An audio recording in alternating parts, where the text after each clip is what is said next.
My name is Mike Shema. I'm here with my colleague, Vaagn. And we'll talk a little bit about CSRF today, something that many of us probably already know about this poor, confused session writing deputy.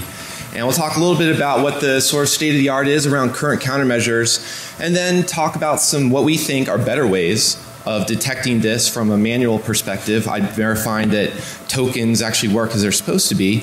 And then we'll actually come up with a proposal that we think can be much simpler and much more effective than tokens, and explain why those tokens can be bad in the first place.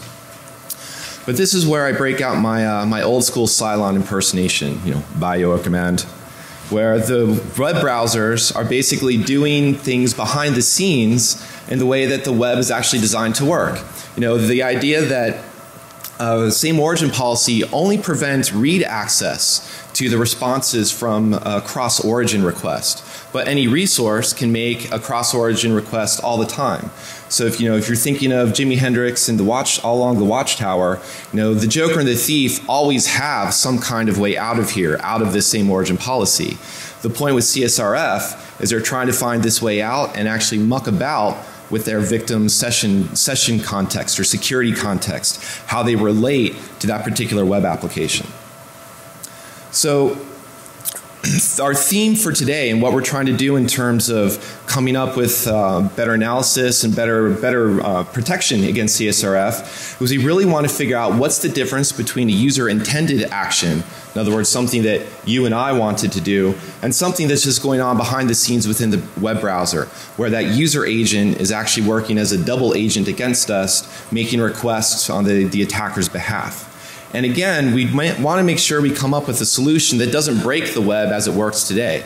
The whole point of HTML is that you can aggregate all this content across origin. So there's no point in trying to unilaterally say cross-origin content is bad. So there's two major parts of that F in CSRF. This stands for not what you're thinking, but forgery. And it has two senses. The idea of creation, in other words, being able to generate that cross-origin request in the first place, and then counterfeiting. So creation can be actually affected by a few things like cross-origin resource sharing that actually makes HTML5 browsers a lot more flexible and web apps a lot more powerful, and as we'll show, it has some very positive implications for CSRF. Then there's the idea of counterfeiting, which is basically where CSRF tokens come from. The idea that we're going to add something that's unpredictable, something that has a good random number in it that the attacker can't predict and include in this request. But also too, with counterfeiting we have available to us things like refer headers and the newer origin headers that we can and should be checking that can help raise the bar in terms of countermeasures.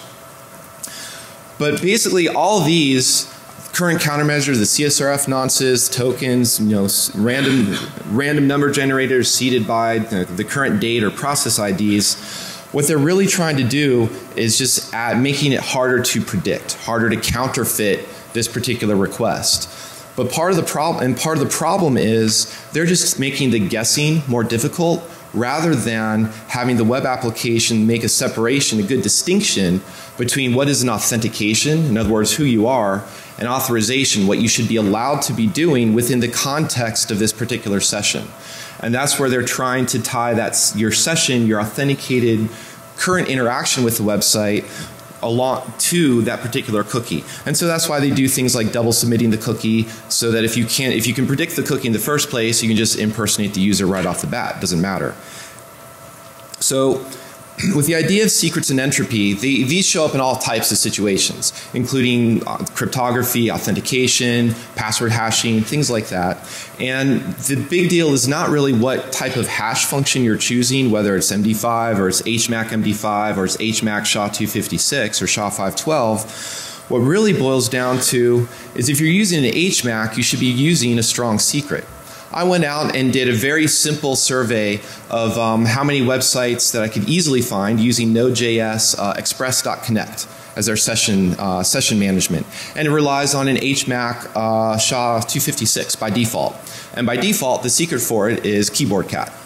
And there were, I found about 6,000 instances of websites using this cookie, and 400 of them at least fell prey to either that default secretive keyboard cat, or they had a nice, very easy dictionary word that was for their secret. Number like 1, 1, 2, 3, and at least there were some Tolkien fans in there. But the point remains that if you're going to use an HMAC and you're not using a secret, then you're kind of failing in the first place anyway. Then of course there's the idea of secrets being stuffed into GitHub. So if you look back to December and January, there were some announcements demonstrating how people were checking in their SSL or their SSH private keys, as well as they were checking in their Ruby on Rails secrets for HMACs. But you can spend an afternoon, and an evening actually, just searching through GitHub, looking for all the secrets associated with things like OAuth consumer secret, or your session secret, MongoDB admin URLs, SSH connection URLs with the passwords in them, as well as all those secrets for those aforementioned HMACs, 256, SHA-512s, and so on. And so it's the idea that if we're going to try and recommend nonces as a valid protection, we also have to make sure we're not setting up developers to make mistakes or shoot themselves in the foot and accidentally start checking all these secrets into things like Git. Then of course there are things like random number generators. They're always being seeded by simple things like the current date or the process ID.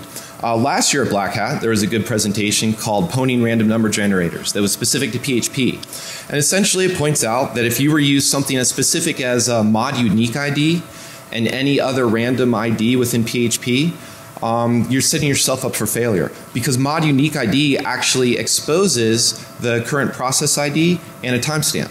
So it creates a unique ID but doesn't create a very secret one. And if you're relying on a process ID or a timestamp for your session, for your as your seed, then you're going to fail. I made a note here about sjcl.random. If you're trying to do crypto inside of JavaScript, you're probably making a fundamental mistake already. If you're trying to do random numbers in JavaScript, maybe you're a little bit better off. But fundamentally the problem is that JavaScript is not a trusted execution environment. I think we all know this, but we have efforts like CryptoCat that started off as just a pure JavaScript encryption technique for chat that was basically trying to re-implement TLS with JavaScript, which is the wrong way to go about things. So what I've mentioned here is the Stanford JavaScript crypto library.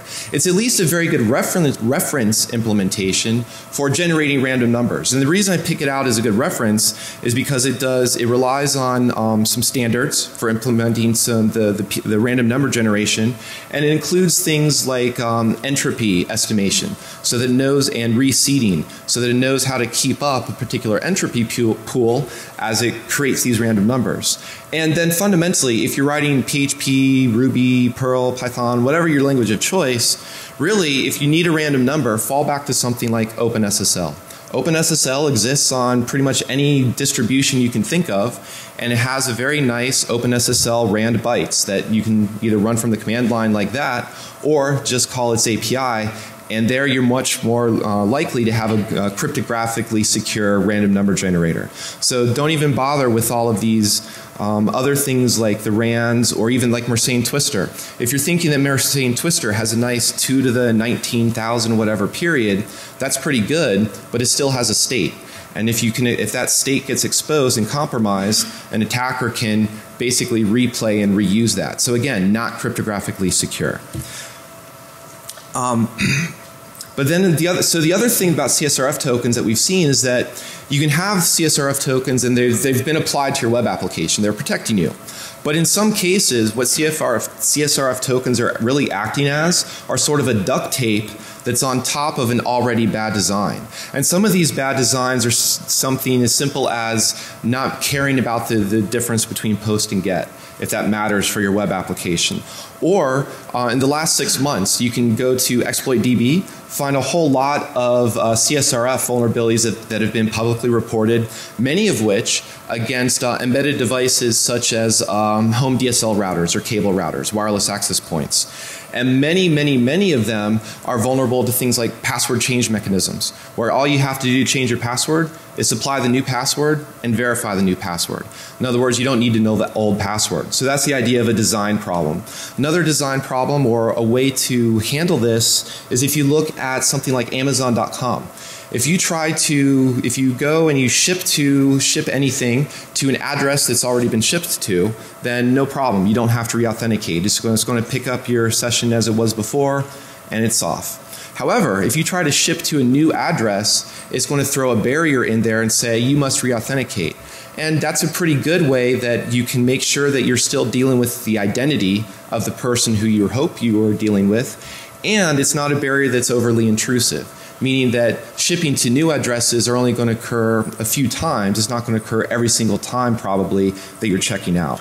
And really what it boils down to, the CSRF problem, is that we've loosely coupled identity, what you can do, and what your current session is. So a few more rants about the current state, and then we'll get into some more details and some more technical items. So bear with me a little bit longer. Mobile apps. These are really interesting. We were going to take a look at some mobile apps, but to one degree they're just recreating vulnerabilities from first principles. We can go back and look at all these mobile apps that haven't even bothered to use HTTPS for connections. Therefore we can start sniffing them. Then the ones that started to use HTTPS weren't even bothering to verify the certificate. So therefore why even bother to have HTTPS in the first place if it's not even going to throw up a problem with intermediation attacks. Plus, what we think that there will be some interesting things to start looking at is mobile apps that are just making HTTP requests and they don't really act like browsers, but perhaps they have a session context and related to some social media. For example, Facebook Lights or Twitter or any other social media like that, and how could they possibly be abused? Anything like malevolent ad banners. Ad banners are a nice recurring theme of Black Hat conferences.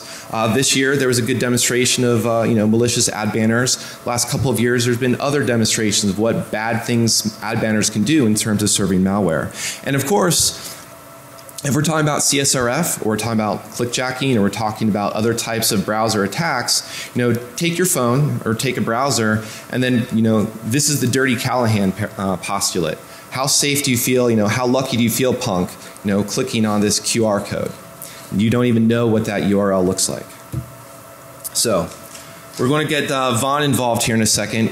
Talking about what our new tool is that we want to share with the community that moves beyond just basically a very passive, static-based approach to testing CSRF, sort of security by regex. In other words, is there a CSRF token there? And if it's there, good, and if it's not there, bad. What we really want to do is switch that type of testing and that verification of whether those CSRF nonces actually work into an active test that relies on actually a browser that's actually building the DOM, interpreting JavaScript, and going through the process of actually replaying an attack rather than just guessing whether an attack could work. So Vaagn, why don't you talk for a bit? So we have a browser called Berunda. It's a double-headed bird, Berunda is, and the browser is also double-headed. What it does, it lets you browse the same site on main browser and the test browser. Each one of them keeps its own accounting. Everything is local for each browser. But one thing that happens if you want to, while testing CSRF on forms, you could make test browser submit cookies from the main browser. So for example, this failed because there was a CSRF protection mechanism in place, and test browser with swapped cookie jar, basically cookies from the main browser couldn't submit the form because backend was checking to see if CSRF token attached to that cookies, to the set of authentication cookies is valid or not. And because there was no validity, it failed. The regular case with browser working with its own cookies would look like this. It would go through. So this was a case where there is a CSRF protection, and clearly this shows the failure. And and it's done on demand, basically by clicking onto this button that just swaps the cookies for a second. Not for a second, for a request. So let's demonstrate a protected application. And on this one, just a second.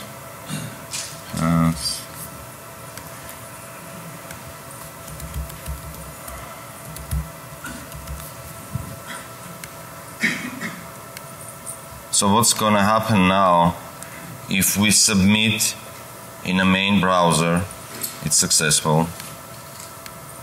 If we do the same thing on a test browser with cookies from the main browser,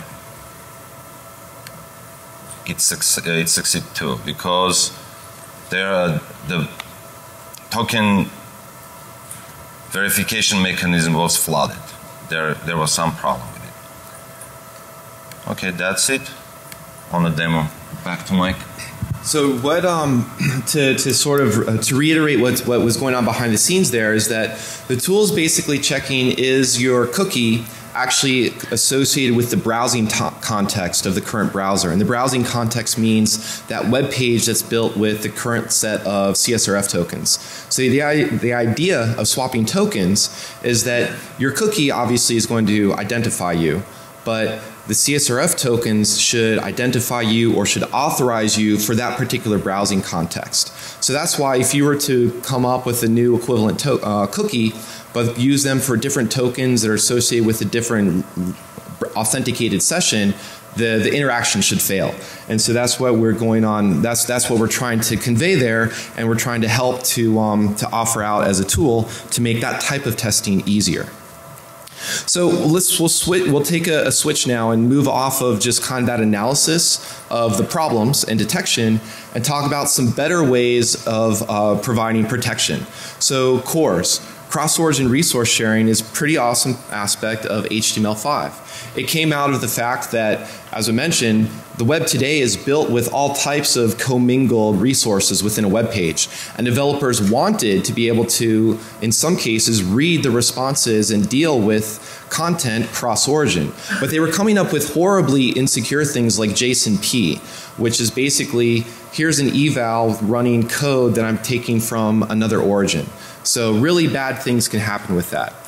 On the other hand, CORS says here's a way to share content, but an outcome of that is also that if you have a non-simple request, and in this case a non-simple request means you've added a custom header, something like x-CSRF, or you're using a custom verb, or something like x-CSRF, then the browser is going to make a pre-flight request. And that pre-flight request is really important because it's basically saying from one origin going to the destination origin, am I allowed to send this? And if you were to basically broker all of your requests on your site through an XHR request that included a custom x-CSRF header, you've effectively blocked CSRF attacks against any of those requests that go through that XHR request. Because in the sense of forgery of creation, an attacker who's on a separate origin can no longer create and inject that particular header as long as the victim's using an HTML5 web browser. So that is unfortunately the little caveat here, the little asterisk in the fine print that says your users have to be using an HTML5 enabled browser. So, so with CORS, as I said, it's going to, the drawbacks is that it only works for non-simple requests, and it only works for HTML5 browsers. Plus you have to build this design in from the beginning of your app. It's sort of like if you're going to go back and retrofit CSRF nonces, you might as well also consider retrofitting something like these. The drawback though of this type of XHR brokering is that you need to still be able to have people land in your web application. So if you're listed on a Google or a Yahoo or Bing search pages, people need to land onto your index.php with a simple get. So it's the idea that that get page, obviously you don't want to have any activity on there that would be CSRF attackable anyway, but you couldn't do everything through this non-simple XHR because of this sort of landing consideration. Also make an aside, every time we talk about CSRF, there's always objections that come up in terms of, well, what about HTML injection? What about cross-site scripting? What about sniffing? What about SSL downgrades? So these are all effective, legitimate attacks, but they're sort of orthogonal to the problem at hand. If we're going to talk about cross-site scripting, there's an attack that's executing within the same origin anyway. And we're trying to talk about cross-origin requests and try to prevent and control cross-origin requests. So we're sort of setting aside XSS for now and saying either stop using the string concatenation and start using things like content security policy to help block and mitigate XSS attacks. And things like man-in-the-middle attacks, DNS attacks, cache poisoning, sniffing, we really should be using HSTS. However, other than PayPal, I'm not sure how many popular sites out of the Alexis top 10 are actually using HSTS, even though it's proven to work, it's proven to be rather effective.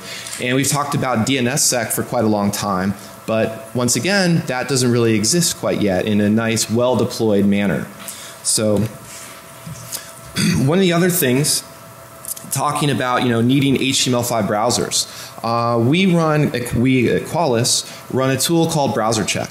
And this is basically, here's some data that I've graphed from this, which is about 20 months of data where we've increased the total number of targets that we've scanned. So basically the graph on your left shows our sample size has increased. But even as that sample size increases, the number of insecure browsers that visit this website that have an insecure Flash or an insecure Java is pretty much flatlined at about 1/5 of them. So 20% of you in this room potentially has an insecure Flash or Java on their browser. Now of course this is a little more sophisticated audience, so hopefully it's a little bit lower. But I for one have them uninstalled because the only dead languages I'm interested in are things like Latin or something like that, not the Flash or Java. And I will admit to having Silverlight installed because I like watching old episodes of Battlestar Galactica on Netflix. But I mentioned once again talking about HTML5. How do we have secure browsers and things like CORS and content security policy? There are still ways we can abuse, as hackers, abuse things like CSP. So here's a trick that we could do, actually generate a CSRF request. So this web page is the page that I've set up on my own site. And what I've created is just using a meta tag here for simplicity, but I've set a policy that says no images can have a source attribute. And yet I've gone and created a source attribute for this image. Therefore I violated a policy. And since this is a policy violation, I'm going to report it to my report URI. And the report URI is where I'm going to inject, or that's where I'm going to craft my CSRF attack. What's really cool about this is that we get a post out of it. So there's really, the only other ways of getting a post are using the XHR object. Otherwise, if you're using images or script sources or iframe sources, those are always going to generate GET requests. So we can generate a post. The only drawback is there is an origin header here that's set to null, which is a good thing. That's what the spec has said we should be doing. And we cannot control effectively the post data. So the spec has also been pretty smart, saying that everything that shows them the document URL or that violated directive should be percent encoded. So we can't be really tricky or wily and drop in an ampersand and add a bunch of new name value pairs. We can, however, get a post verb and get a URL with some URL parameters that are completely of our creation, but I just sort of mentioned this kind of as a trivia about perhaps things that you wouldn't have thought of in terms of abusing the CSP's report URI capability. So,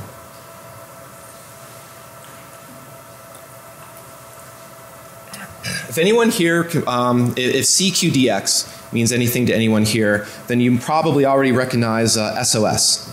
So, SOS in Morse code was basically chosen because it's very simple to send and it's very simple to understand. Dit dit dit, da da da, dit dit dit. Probably everybody's come across that, everybody's heard of that. And SOS is sort of what we are, that kind of mentality is what we've adopted in terms of our proposal for fixing CSRF perhaps once and for all, or for at least a good amount of it. So, talking about a new spec, a new proposal that we would say is this is a way to actually block CSRF if we can get the browsers involved. And what we're trying to do is focus on that concept that attackers are abusing the session. In other words, they're abusing cookies because cookies today are, for as broken as they are, they're basically what represents the session within web applications. And what we want to do is control when those cookies are going to be with accompany a cross-origin request. We don't want to break those cross-origin requests because we want to still be able to allow all those lolcat pictures and everything else to load in forums and whatnot. We just want to isolate that user session context to the actual application where they belong. So we have a syntax that looks pretty much exactly like content security policy, and we're adopting that pre-flight behavior from cross-origin resource sharing. So the benefits of this that we think is that you can actually apply this now, you can backport this to current web applications just using some WAF rules. So you can just throw some headers on there and you don't need to be modifying any JavaScript frameworks, you don't need to be tying some JavaScript frameworks onto your app, nor do you need to rely on your WAF to do any inline rewriting of content, adding on the fly tokens to forums and so on. So the other thing is we're trying to design this as we were thinking it through is that of course we want it to succeed, and there's a lot of different things and different scenarios and different concerns that people have building web applications. We could probably have an really interesting discussion on the do not track header and how successful it is and whether it should be on by default, not on by default. You know, if we're a security community and we come across security settings that we want to be on by default, we're trying to help our end users. But if we come across privacy settings that we think improve privacy, there's then a little bit more contention and a little more conflict in what should be your default stance on privacy versus what shouldn't be. And the biggest point here though is that, you know, our proposal, if you're going to pick out any major flaw, it means that browsers have to support it. So we're looking for feedback today from people who develop websites, people who hack websites, people who build web browsers. You know, how much of these ideas do we think can work?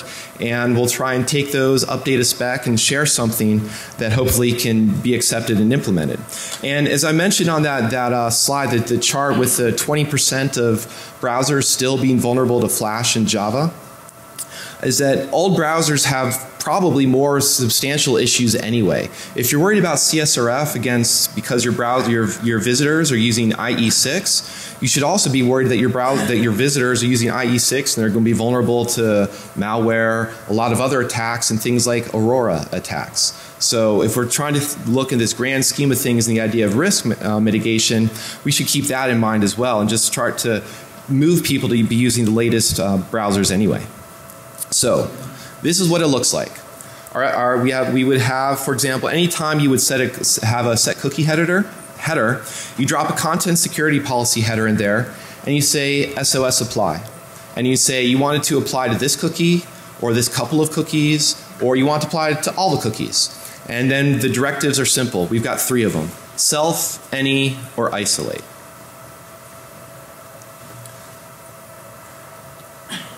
So these policies mean, basically they say self and any are how you can set up an exception-based policy for your website. So if you have a policy of self for a particular cookie, like your PHP session ID, when your browser comes and is about to do a cross-origin request, it's going to make a pre-flight check. Otherwise, if it's coming from the same origin, it's going to work the way it works today. Same thing if you have a policy of any on that cookie name. It's going to also trigger a pre-flight request if this request is going to be cross-origin, and then unless there's an exception given, it's going to include that cookie for the cross-origin request. Or if you're something like a bank, or you just don't want to play well with others, or you don't like playing well with others, you're going to use an isolate policy, and that basically tells your browser, anytime there's a cross-origin request that comes into me as a destination origin, just don't bother including that cookie. Only include that cookie when the request is originating from an origin that matches that cookie. And basically isolate is sort of a way to say we don't even want to bother with pre-flight or have any concerns about the potential overhead of what a pre-flight might imply. So to sort of walk through that again, if there's no policy on the cookie, or the cookie has a policy that does have a policy and the request is coming from the same origin, the web just works like the web today. Your browser does what it's expected to do. And as I mentioned, if the policy is isolated, then the cookie is never going to be included on a cross-origin request. So we're not interfering with the forgery concept, the creation or the counterfeiting of the request. You can go ahead and do that if you want as the attacker, but you're not going to get that session cookie to associate with it. So the browser is going to prevent the victim from accidentally either visiting this page or clicking on something and sending their cookie along with that request. Then if we have that policy of any or self, that's where that pre-flight concept comes in. And we threw the pre-flight in there so that we can actually have a default policy for your entire website. So your entire website's a blog. We have a policy of something like any. We just want to say, by default, we think it's okay for these cookies to come in and be associated with cross-origin requests, except for a particular directory. Maybe there's a particular resource we want to make an exception for, something like a /admin directory. You don't want visits coming into the /admin directory cross-origin. That probably doesn't make sense from the perspective of your architecture design.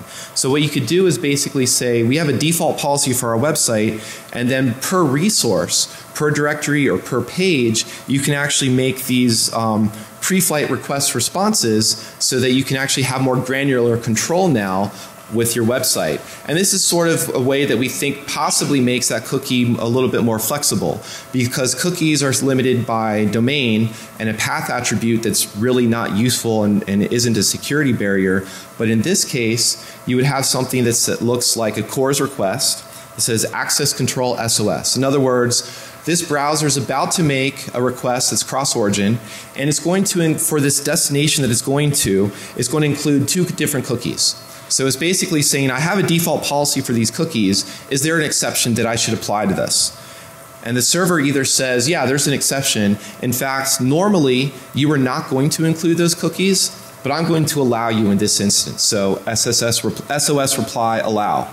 Or normally you are going to include this cookie with a request, but you know what? This is an admin directory, or this is a transfer, this is a transfer bank account directory, or an action or a specific URL that handles financial information. Therefore, I want to deny you from the browser from including that. And of course, we also think that we'll throw on an expiration in there so that if you're worried about the overhead of making requests, we can say, hey, browser, you should cache this response for n number of seconds. So check again later. So the idea, to help kind of reinforce what we're talking about here, is that if you had a default policy of any, your cookie is going to come across origin request. Basically, it's going to act like the web acts today, unless you get an exception in this response. If your policy is self, then the browser is going to say, I'm not going to include this cookie unless that particular resource says, yeah, go ahead, send along this cookie from that cross origin. So we think that this can be, you can be more helpful now with, on a per resource basis, apply this protection. So rather than having to audit all of your application, look for all the forms that have to be applied with CSRF tokens, you could look for all the forms and apply headers to them. And probably you can do this a little bit more easily with a WAF that has something like a just some regexes, or you do some mod rewrite tricks, things like that are helping to protect this. Also, it doesn't involve any nonsense. You don't have to know anything whatsoever about crypto. You don't have to know anything whatsoever about seeding those random number generators. So hopefully there's fewer mistakes then that developers can make trying to implement and adopt this. So there's 2 major categories of things that are being tracked here. The policy is being applied to a cookie, and the browser is tracking how this policy and the destination origin, the resources on this destination origin. We also think there's some tricks in there that this pre-flight response shouldn't leak any additional information about the web application. In other words, you shouldn't be able to just use a pre-flight response or requests to be able to enumerate what all of the cookies are for a web application. Or perhaps this would be another way yet to enumerate hidden directories, or figure out what are the special directories and what are the unprotected directories. So kind of put that in there as an afterthought in terms of being able to once again abuse a browser or abuse new types of policies. I think we've got a demo. We'll actually show this in a second. So to reiterate, let me skip that. I think I've said that much. So We'll have Vaagn come back and show, basically what this looks like in action. But we think that this idea of this SOS policy is that it has a very familiar syntax, especially if you're already trying to deploy CSP and cores on your web application. Has a very small command set, so it's really hard to get too much overlapping and confusing logic. And we do, however, acknowledge that the idea of pre-flight might be anathema to people who are worried about minimizing latency as much as possible. That's why we threw the expires header in there. And the other thing is that we're only tracking all other origins to your origin that you're protecting. We're not trying to say this particular origin can include cookies, but this particular origin shouldn't include cookies. We only care about the destination. Netcraft, I think, is tracking around 1 billion web applications in 2013. So there's no point in trying to create some map of 10 billion to 1 and try to figure out which ones are allowed to include cookies, which ones aren't. So Vaagn, why don't we show what this would look like in a browser? So right here we have a very simple browser that is based on a Qt demo browser that implements SOS support. For the sake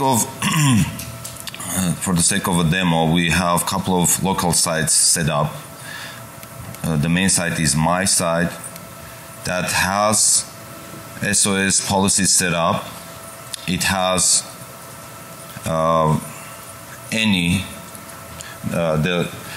remember Mike says there is any, isolate and deny. This has any set up, so all the incoming, so basically all the links on this side can be accessed with the cookies pushed to them from anywhere, unless there is an exception. And for this side there is an exception, which is admin/delete me, which we try to isolate from the rest of the world. So if somebody wants to come to delete me from random evil side and social engineers you to click here to win an iPad, which was supposed to go to my site, admin delete me, and assuming that I'm already authenticated with my site, it is gonna do some distraction. And what is gonna happen now, the delete me won't work because the cookies won't be transferred. Sorry? Yes, but you can't really social engineer a person to also refresh it again. I mean, there's only so many patches for idiocy. That's the only point. We're just trying to make the old stuff work. Like, for example, search results have our website here, and when we navigate from the search results to my site, it is authenticated. The cookies are transferred. And locally now, if I do delete me, whatever it was deleting got deleted. So it worked, as well as it put with refresh, but that's a separate story. And without refresh, even without having that refresh disabled or somehow protected from that refresh, you still can have a protection from probably 95% of all the CSRFs that are done even without user acting in any way, clicking or refreshing or doing stuff like that. I think I'm done. Back to Mike. Okay. So I realized that, the slides that we were going through, that's where it was really going on behind the scenes. We're showing you the headers where, you're seeing in the browser that you are protected. And one of the points is that the user doesn't have to know what's going on behind the scenes. We could propose things like browsers should support isolated tabs so that you can have this tab has its own browsing context, its own cookie context that doesn't leak into any other tabs. That would be pretty cool and pretty effective, but probably the audience here is going to do that or even use separate browsers, one for banking, one for email, et cetera, et cetera. But we shouldn't place that burden or expect that burden to go on to grandma and grandpa or unsophisticated users. We're trying to help the entire web and help people who don't really have to care about what security is, but we're trying to be good citizens, if you will. And one of the things that I wanted to reiterate is that one of the ideas behind this approach is the WordPress problem. So WordPress, very excellent software. I use WordPress.com myself with blogging. I love it, and it has a CSRF, anti-CSRF token built into it. So the developers are pretty smart. The HMAC is also pretty solid. It's a very nice long secret that they use for it, as well as the WordPress generates its own secret. The developer has their secret, and for its nonce, it uses the two of them together. However, you can look for over the last couple of months of 2013, there's been several CSRF vulnerabilities reported for several different WordPress plugins. And the problem is you have a defense, you have a countermeasure, but developers have to make sure they continue to use that countermeasure. So the fundamental theme for all of these WordPress vulnerabilities or disclosures was that the plugin needs to use a CSRF token. Plugin needs to use the CSRF token, et cetera, et cetera. In this case, with something like the SOS apply approach, what you could say is that you want your blog, your website to work like it does today. So you could, for example, set a policy of SOS any for all of your other cookies, but perhaps set a policy of SOS self on the session ID. Or even you could even have a exception that it gets applied so that anytime anyone visits the wp-admin directory or the admin.php page, bam, you throw an exception on there so that pre-flight response to the browser says, hey, you are not supposed to include a cookie, therefore this plugin that still was technically CSRF vulnerable still can't be exploited because that browser isn't going to include that cookie. And this is what we mean by being able to use that WAF and be able to retrofit these headers so that you don't have to worry about trying to go back and fix the code or relying on very disparate set of developers. Some people that are very good, very 10 years of experience. Other developers who've just read PHP in 24 hours and they've decided that they'd like to create a really cool WordPress plugin. So social engineering did come up. This perhaps could help with mitigating social engineering. Of course, people are very creative or very stupid. Take your pick. And so we can't solve all the things, but we could also recommend that something like SOS headers can hopefully fall into that category of the X-frame options headers, where basically we should never really see clickjacking attacks anymore, except for older browsers or websites that haven't done X-frame options. They haven't applied that header very effectively. So to summarize our approach, we didn't rely on secrets, we didn't rely on entropy. We're just relying on some very simple headers. We think this should be, for example, easier on embedded devices. Embedded devices like your cable modems and DSL modems that are probably all vulnerable to CSRF right now. Also, there's fewer mistakes that developers can make. They won't be checking any secrets into GitHub, or at least they won't be checking these secrets into GitHub because there are no secrets to check in. They won't be seeding the random number generator with the current time of day or with the current process ID because there's no random number generator to seed. They just have to make sure they can figure out what a policy is between self, any, and isolate. And then there's exceptions for allow and deny. So hopefully that's a little bit easier. We think this exception-based approach still gives you flexibility. So cookies are applied site-wide, origin-wide. This policy is applied origin-wide, but you can also take advantage of pre-flight and make exceptions. So one area of your website can be more secure or more protected than another area. And of course, if you just don't want to play with anybody else and you say browsers don't send me cookies unless you're coming from the same origin, from my origin, you just isolate it right there. So that's sort of think about your banking environment.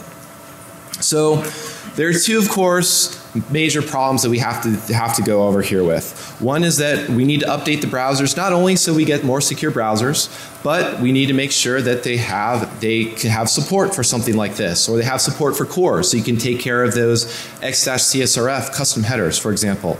And there's good reasons that I think the only good reason that I know of for people to use older browsers is if you're encouraging them to use like the Tor browser.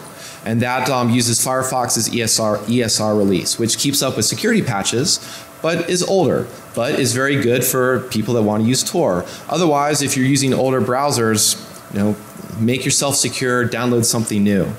And of course, if you are trying to fix those old browsers, you're still really going to have to rely on those CSRF tokens. So CSRF tokens aren't going to go away. And as I mentioned before, the adoption of HSTS has not been across the board, and DNSSEC has not become ubiquitous. So just because we have solutions doesn't mean people use those solutions. And that's one of the reasons that every year Black Hat DEF CON still get to show off 0 days and still get to show off new vulnerabilities against old software and new software. So if we were to leave you with some final comments, it would be start using HSTS. It's just better for many other reasons than CSRF, but it has some incidental benefits as well. Start using cores. Consider using that, because if we're going to get SOS convince some browser developers to implement this and websites to actually think this would be useful, we of course need somebody to help us along. So we thank you for your time. Come tomorrow to listen to Vaagn and a colleague of his talk about another HTTP denial of service sort of analysis tool. And we hope you have a good Black Hat. Thank you.